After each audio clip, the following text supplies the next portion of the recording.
कह रहे दूध पीने वाले बनावटी मजनू तो लाखों मिलेंगे, लेकिन असली मजनू जो कटोरा भर खून दे सके वो तो बिरला ही होता है। यहां भाव ये कि एक बार लैला ने सुना कि मजनू हमारे प्रेम में बावरा न खा रहा है न पी रहा है, तो वो तो बहुत ऐश्वर्य संपन्न घर की थी, तो उन्होंने पूरी बाजार में ऐलान करवा दिया, मजनू जो भी खाए पिए उसको जो बाजार में पाए हमारे पास आवे, सारा हिसाब हम देंगे।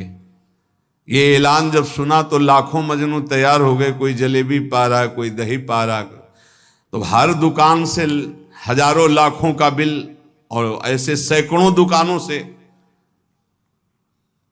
वो तो आदेश कर दिया था, सबका हिसाब हो जाता।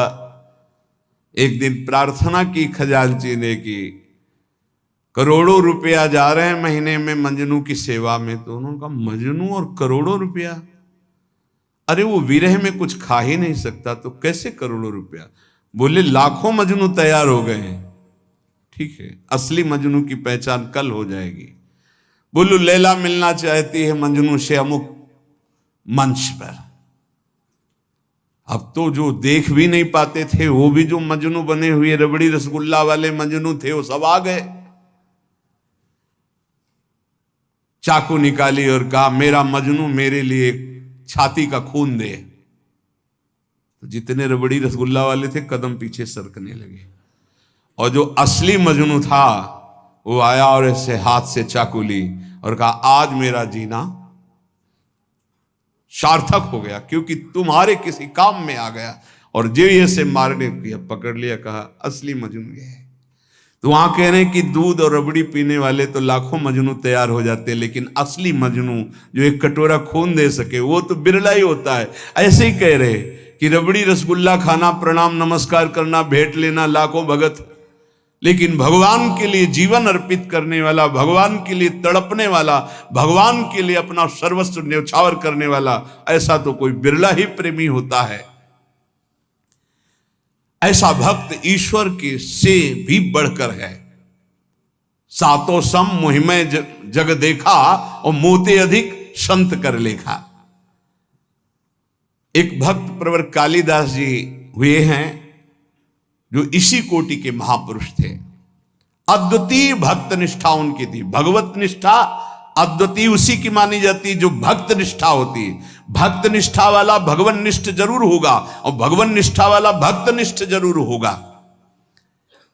कालिदास जी श्री रघुनाथ दास गोस्वामी के गांव से 1.5 कोस दूर रहते थे, उसी कुल के थे, और ठीक वैसे ही भक्ति थी जैसे पूज्य रघुनाथ दास गोस्वामी की।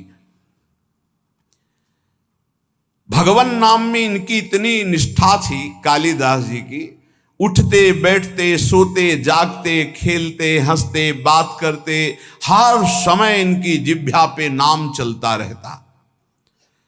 अगर ये कुछ बोलते तो पहले नाम बोलते फिर चर्चा करते। देखो प्रायः सत्संग में कहा है कि अगर आप नाम जापक उपासक हो तो चिंता मत करो, पर आपको जब बात करनी तो पहले धीरे से बोलो राधा, फिर बात करो, बीच में फिर बोलो राधा, फिर जब बात का विश्राम करो राधा। अगर इतनी सावधानी रखोगे तो पूरी बात जो आपने की वो भजन हो जाएगा आपका। कोई कार्य प्रारंभ कर रहे हैं राधा, कार्य के बीच में बोलो राधा राधा, कार्य के समापन में बोलो राधा, और वो कार्य समर्पित, वो भगवत प्राप्ति करा देगा। आप बात को पकड़िए। वो किसी बात को बोलने के पहले नाम बोलते थे। वो भगवत नाम के बिना तो बोल ही नहीं सकते थे, पहले बोलते थे राधा। ये भक्ति की पहचान है। विभीषण जी जब उठे तो राम राम राम, हनुमान जी ने राम नाम ते सुमिरन कीन्हा, हृदय हरसी कपि सज्जन चीन्हा, ये सन हठ करी हो पहचानी, साधुते हो लका। ये संत है क्योंकि सो के एकदम उठते हुए बोला राम राम। ये भक्त का लक्षण है। ऐसा सबको करना चाहिए। नींद खुले तो पहले भगवान नाम उच्चारण करते हुए ही पृथ्वी को प्रणाम करके पैर रखना चाहिए। अद्भुत नाम निष्ठा थी कालिदास जी की।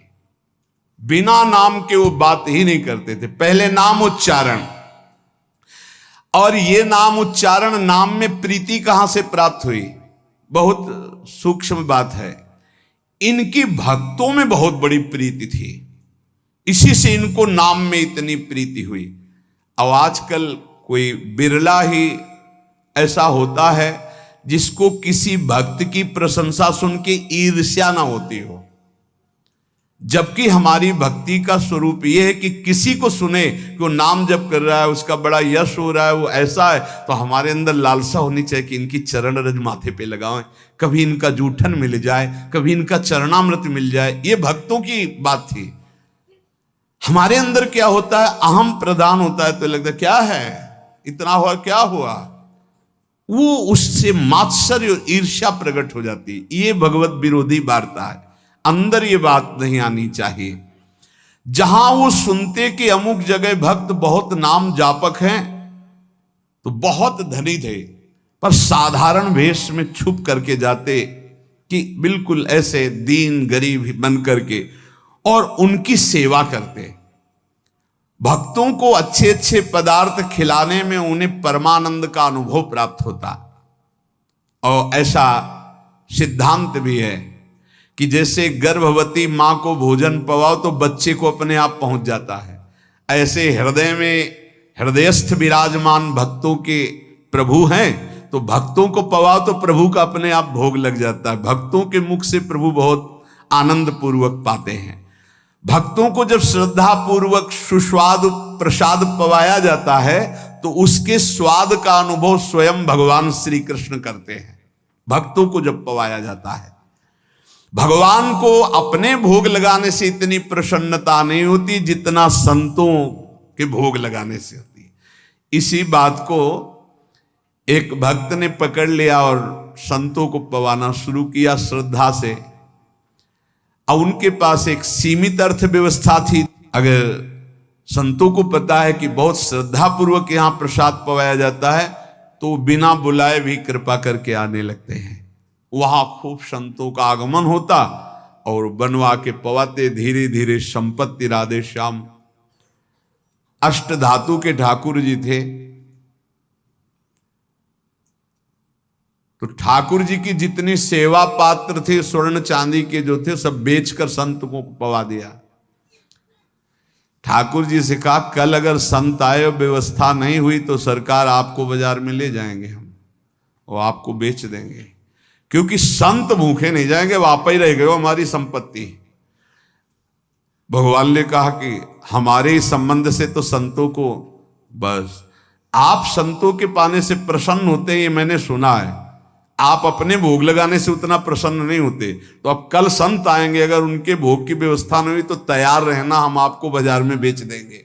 भगवान हंस दिए और कहा, जो संतों की सेवा करता है उसके यहाँ ऐश्वर्य की कमी नहीं रहती। और जरा सा उनका कृपा कटाक्ष, कुल परंपरागत लक्ष्मी जी उनकी सेवा में उपस्थित हो गई। तो जो श्रद्धा पूर्वक भक्तों को सुस्वादु पदार्थ प्रसाद पवाते हैं, भगवान भक्तों की जिह्वा से पान करते हैं। भगवान को स्वयं भोग लगाने से इतनी प्रसन्नता नहीं होती जितना संत और भक्तों को पवाने से होती है। भक्तों को खिलाकर और उनका किसी भी तरह से उच्छिष्ट पाना, ये इनका स्वभाव था कालिदास जी का, इसीलिए इनके निरंतर नाम चलता था। अब जैसे कोई भक्त उच्छिष्ट देने के लिए तैयार नहीं होते, वो तो बड़े कृपा करते हैं तब उच्छिष्ट देते हैं, तो वो सावधानी रखते थे। कहीं भी तो पात्र धो के फेंकेंगे, वहां से जल ले लेना, अगर चूक हो गई तो पात्र में से हाथ करके बस कर लेना, वो अपने पात्र लेके गए चाट लेना, उच्छिष्ट का भाव। निरंतर नाम जापक भक्त चरणामृत भक्त पद धूलि तो लगाते ही, और उच्छिष्ट पाने के लिए भक्त सेवा करते। इनका और बड़े बड़े महापुरुषों का कथन है कि योग से, यज्ञ से, तप से, पाठ से, अध्ययन से और साधनाभ्यास से प्रेम प्रकट नहीं होता। वो प्रेम प्रकट होता ही है भक्त चरण रज, भक्त चरणामृत, भक्त उच्छिष्ट से। अब इनको पता चला कि एक झा नाम के चतुर्वर्ण के भक्त हैं जो एकांत में रहते हो, खूब नाम जप करते हैं। पति पत्नी दोनों नाम कीर्तन करते हैं और गांव में सेवा करके एक एक रोटी जो मिलती उससे अपना, अब इनको लालच लगा।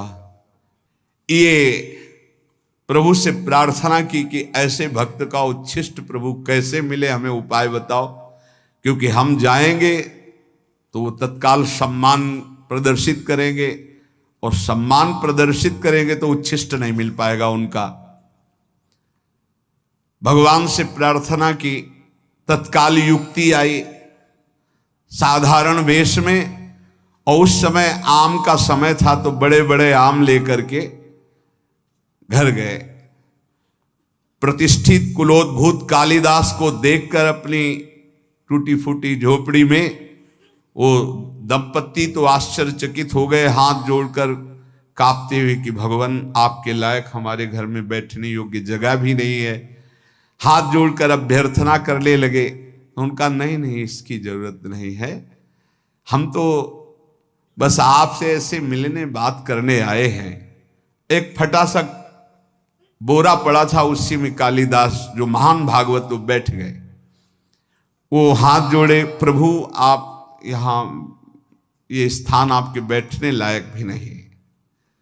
और झा भक्त उनको कहते थे,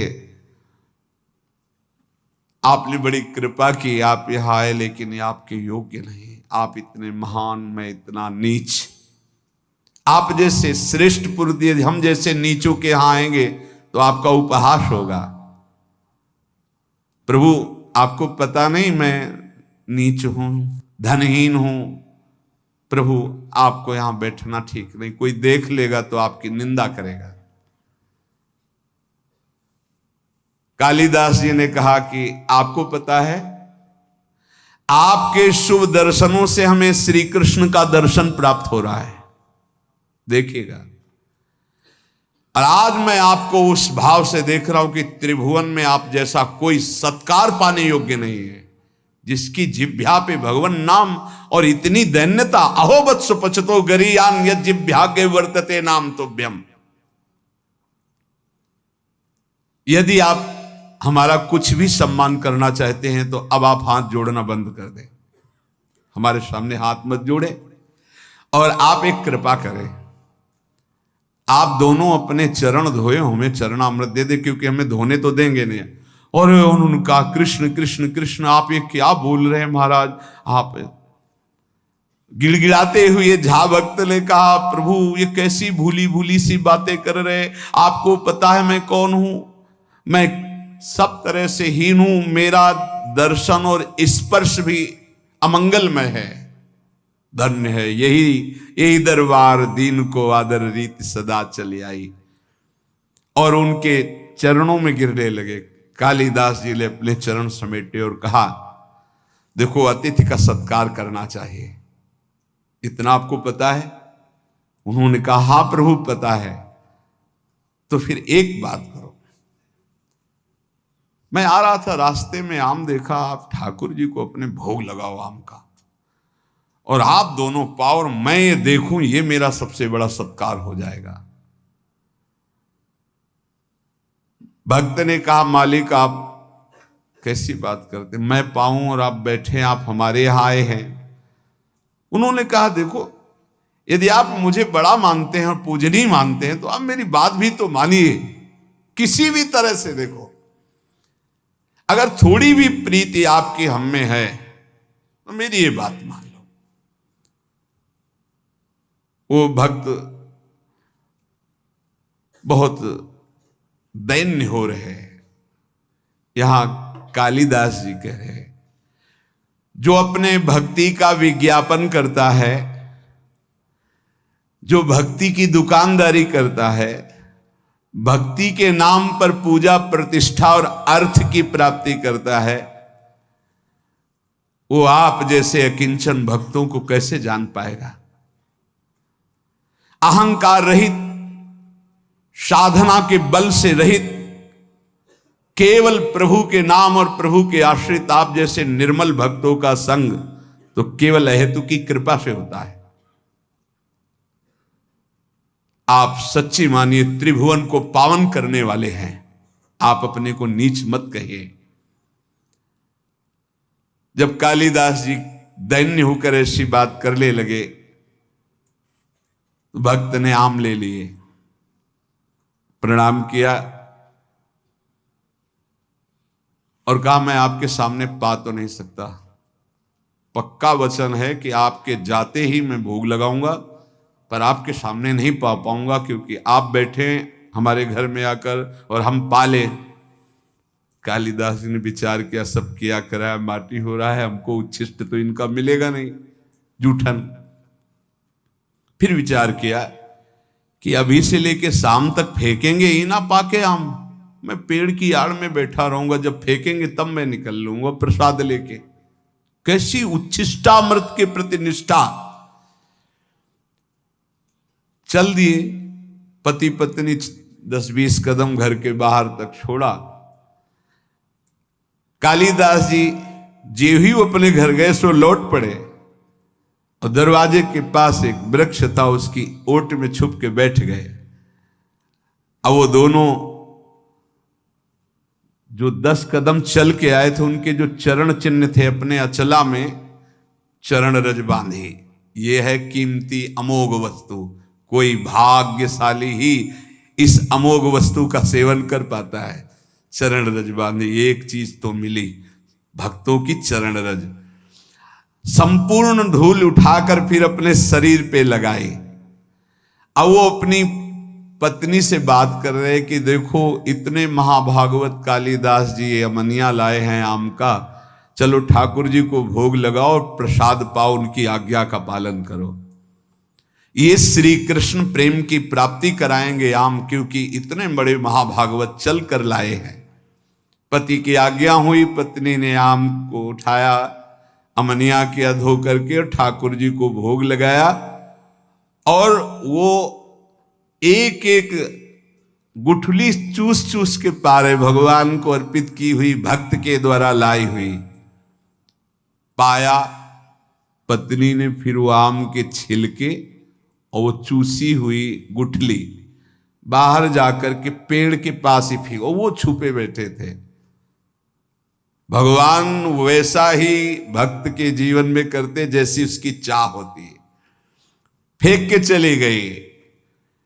कालिदास जी बहुत प्रसन्न हुए, ओहो हरि की अपार कृपा, एक एक छिलका चाट रहे, एक एक गुठली चाट रहे हैं। आप विचार कीजिए, एक उच्च कुल का एक महाभागवत एक ऐसे दैन्य महाभागवत की गुठली चाट रहा है। किस लिए? इनका उच्छिष्ट मुझे नाम में प्रीति करा देगा, और नाम के प्रेमी हैं। जैसे जैसे वो उच्छिष्ट पा रहे हैं वैसे वैसे उनको रोमांच हो रहा है, वैसे वैसे भगवान का नाम जैसे मशीन में चलाया जाए ऐसे चल रहा है, नाम अश्रुप प्रवाह हो रहा है। यहां वर्णन कर रहे हैं कि जो भक्त चरण रज का सेवन, भक्त उच्छिष्टामृत का सेवन और भक्त चरणामृत का सेवन करता है, उसका अहंकार गलित हो जाता है। सत्संग का प्रारंभ इसी बात से हुआ था कि अहंकार जब तक गलित नहीं होगा तब तक हमारी साधना रंग नहीं लाएगी। इसलिए हमें नाम में प्रीति हो जाए, नाम हमें प्राणों से प्यारा लगने लगे। बड़े बड़े महापुरुषों ने नाम को दुलराया गाया।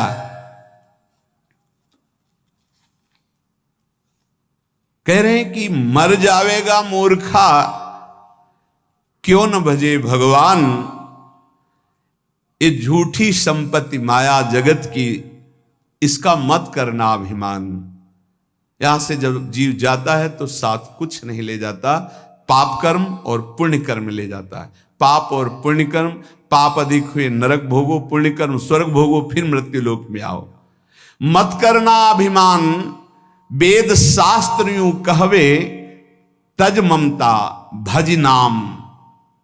तो अमर होए रहे। अगर नाम चल रहा है सच्ची मानिए, तो वैसे ही आप अविनाशी हैं, आप मृत्यु से बच जाएंगे। आपको ऐसा ज्ञान हो जाएगा कि शरीर छूटेगा ऐसे जैसे सांप की केचुल, कोई कष्ट नहीं। जो जन्मत मरत दुसाह दुख हुई, नाम जापक को नहीं होता कष्ट, वैसे शरीर छोड़ता है जैसे सांप अपनी केचुल पुरानी छोड़ देता है, जैसे कोई पुराना वस्त्र उतार के फेंक देता है, जैसे गजराज के गले से फूलों की माला गिर जाए उसे पता न चले, ऐसे भक्तों का शरीर छूटता है। यदि नाम जब चल रहा है तो भारी दुख से बच जाओगे और अगला जन्म नहीं होगा। तज ममता भज नाम, नाम तो अमर रहवे, कहत दीन दरवेश फिर अवसर कब आवे, भजिया नहीं भगवान अरे मूर्ख मर जावे। कभी किसी भी क्षण शरीर तुम्हारा छूट सकता है। ताकू मनवा धिक है साहेब सुमरिया नाही, अलग पुरुष नहीं ओ लख्यो पड़ो मोह के माही। पड़ो मोह के माही समझ ले मनुआ मेरा, पड़या पुतला जान होएगा सूना डेरा। कहत दीन दरवेश ज्ञान लगी ना धाकू, साहेब सुमरा नाई धिक है मनवा ताकू। यदि साहब श्री हरि का नाम जप नहीं किया, प्रभु का नाम जप नहीं किया, तो ये तेरा शरीर, तेरा सब साम्राज्य यहीं पड़ा रहेगा, कोई तेरे साथ नहीं जाएगा। अगर नाम जप कर लेगा तो शुद्ध ज्ञान हो जाएगा, शरीर राग छूट जाएगा, शरीर संबंधियों का मोह छूट जाएगा। इसलिए सुमिरो, निरंतर नाम सुमिरो। रग रग नाम रम्यो रहे तो निर्गुण अगुण के रूप, जो तुम्हें चाहिए निर्गुण निराकार सगुण साकार सबका साक्षात्कार इसी नाम से हो जाएगा। रग रग नाम रम्यो रहे, ये रग रग नाम कब चलता है? बोरी सखी जी कहती, जब नाम ही श्वास, श्वास ही नाम ही नाम श्वास को भेद मिटावे, तब रोम रोम और रग रग बोले, तब कुछ स्वाद नाम को पावे। हर श्वास में अधिक से अधिक नाम जप करो, धीरे धीरे उतरेगा। तो बोले रग रग नाम रम्यो रहे निर्गुण अगुण के रूप, जो तुम्हें चाहिए निर्गुण निराकार सगुण साकार सब भगवान का साक्षात्कार ज्ञान का हो जाएगा। राम श्याम रवि एक है सुंदर सगुण स्वरूप, चाहे राम रूप देखना चाहो चाहे श्याम रूप देखना चाहो। रसना नाम संभारिए, श्रवण सुनिए नाम, नैने निरखो नाम को रविदास है काम। रात दिन नाम जप करो, ऐसे नेत्रों में नाम लिखा दिखाई दे, कानों में वही नाम सुनाई दे और हृदय से वही नाम उच्चारण हो। जो चाहोगे राम रूप श्याम रूप निर्गुण निराकार सगुण साकार जो चाहोगे सब प्राप्त हो जाएगा।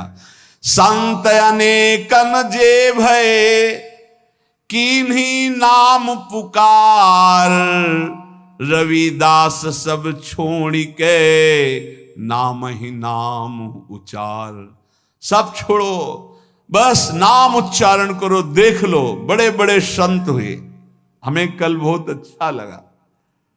सब साधन है पर नाम नहीं था तो उन्होंने बताया मेरा मन अशांत है। साधन बताए, बहुत अच्छे साधन चल रहे, तब उनसे एक ही बात कही कि आपका चित्त नाम में है। और माला तो चला लेते कभी कभी ऐसे, निरंतर नाम नहीं। आपको नाम दिखाई दे रहा है? नहीं। आप नाम लिखते हैं? नहीं। आप नाम अंदर सुनते हैं? नहीं, बस ऐसे जब होता है। तो मन को कहां से लगा पाओगे? बाहर के साधन से मन अंतर्मुख नहीं लगता। ये बात अच्छी पकड़ लेना। बाहर के साधन को जब अंतर में ले जाते हैं तो अंतर की गुफा का अंधकार नष्ट होता है। हृदय गुफा का वो क्या होता है? राधा। राधा देख रहे हैं, राधा सुन रहे हैं, नाम लिखा राधा, वही उच्चारण हो राधा राधा। देख लीजिएगा, परिणाम में देख लीजिएगा। ये बहुत अच्छा लगा ये सुनकर। सब साधन है लेकिन नाम का निरंतर चिंतन नहीं। बोले वेदांत अनुशीलन करता हूं, वेदांत का तो उनका पता है, उसी मार्ग से आए। संत अनेकन जे भय किन्हीं नाम पुकार, रविदास सब छोड़ के नाम ही नाम उचार, राधा राधा राधा। अगर नाम नहीं है तो ये बहुत अनुभव की बात है, बहुत अनुभव की बात। जीवन का अधूरापन नहीं पूरा होता, साधना अधूरी ही बनी रहती, क्योंकि मन का विश्राम तभी होगा जब बार बार उसी में सुनो, उसी को देखो, उसी को चलाओ। फिर प्रश्न होता है कि हम ज्यादा देर इसमें टिक नहीं पाते, तो आप इतना समझ लीजिए कि एक बार आप ऐसे लिखे राधा, यही शरणागत मंत्र, निज मंत्र, जो मंत्र गुरु मंत्र मिला है, एक बार लिखे, 1000 बार का फल है उसका। यदि आप एक माला कर लिए तो सहस्त्र मालाओं के बराबर हो गया। ऐसे लिख के राधा, थोड़ा सा लोभ बढ़ाओ, थोड़ी सी एकाग्रता करो, थोड़ा मन को रोकने की चेष्टा करो। अगर 2 मिनट रोकना सीख गए तो अनेकों जन्मों का बिगड़ेल मन आपके अधीन होने लगा। 2 मिनट अधीन हुआ, चिंता मत करो कि हमसे तो अगर ऐसे करते हैं तो बहुत कम भजन होता है। वो कम भजन बहुत बड़ा लाभ देने वाला है। आप मान लीजिए, जो आप लिख रहे हैं वही आप देख रहे हैं, वही आप सुन रहे हैं, वही आप उच्चारण कर रहे हैं, बाजी जीत जाएंगे। संत अनेकन जे भय, जितने बड़े बड़े महापुरुष हुए सब नाम प्रेमी हुए, नाम का सबने रसास्वादन किया। कह रहे हैं कि यदि आपने नाम जप नहीं किया